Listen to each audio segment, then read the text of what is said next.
Hey everyone, let's talk about why will your trigger burn. If you ever wanted to upgrade your airsoft gun, the first and most convenient option is just to use a free cell LiPo battery, and if you ask around, you must have been told that you must use a MOSFET, otherwise your trigger contacts will just melt.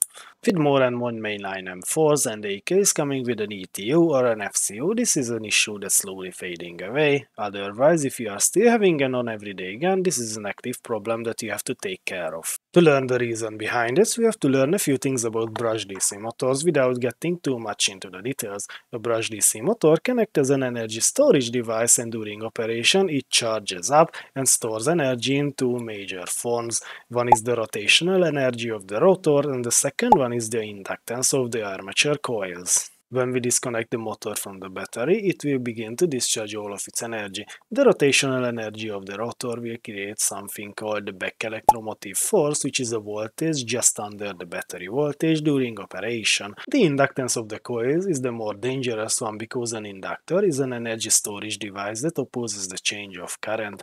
Since we just disconnected the battery from the motor, a few moments ago there was still more than 20 amps running through the motor, and the coil inductances will do everything they can to keep the current the same level. If we examine Ohm's law, we see that the current is a product of voltage time resistance, and since we physically disconnected the battery from the motor, the resistance is near zero.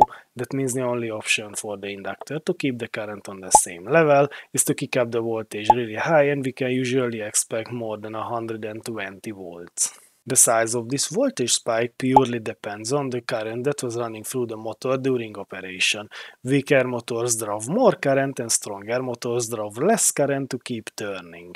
The reason this happens mostly with free cell lithium batteries is because they can easily output a lot more current than anything else on the market. But since the voltage spike depends on the current, if you are using a weak motor with a strong enough 2-cell lithium batteries, it can still cause your triggers to burn. The reason your trigger will burn is because we both have high voltage and high current available.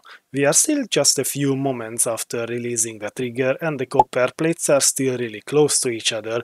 The high voltage spike might be enough to break down the air gap between the copper plates, which purely depends on the distance between them. When the air breaks down, it becomes ionized and starts conducting large amount of electricity. It also heats up and begins to glow, and this phenomenon that we call an arc. Unfortunately for us, the hot arc will leave a patch of burn mark on the surface of the copper, which is a patch that's a lot higher resistance than the copper itself. Electricity still tries to find the lowest resistance path between 2 points, so the next arc will jump between 2 clear points of the copper plates, leaving new burn marks. And the cycle will continue until there are no clear points left on the copper plates, and that's when we can start to worry. As more and more burn marks there are on the surface of the copper, sooner or later the electricity will have no option just to go through the deposits, which has a lot higher resistance. A conductor that has high enough resistance is something we call the heating element, the same thing that you can find in your hairdryer.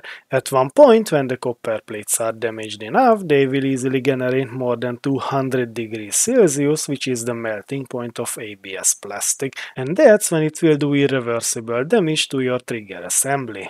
The reason this is not happening with a MOSFET is because we are only driving a weak signal through the physical contacts, and the high current is being switched by the MOSFET itself, which is a physical mechanic-less control device, so there's nothing to arc inside.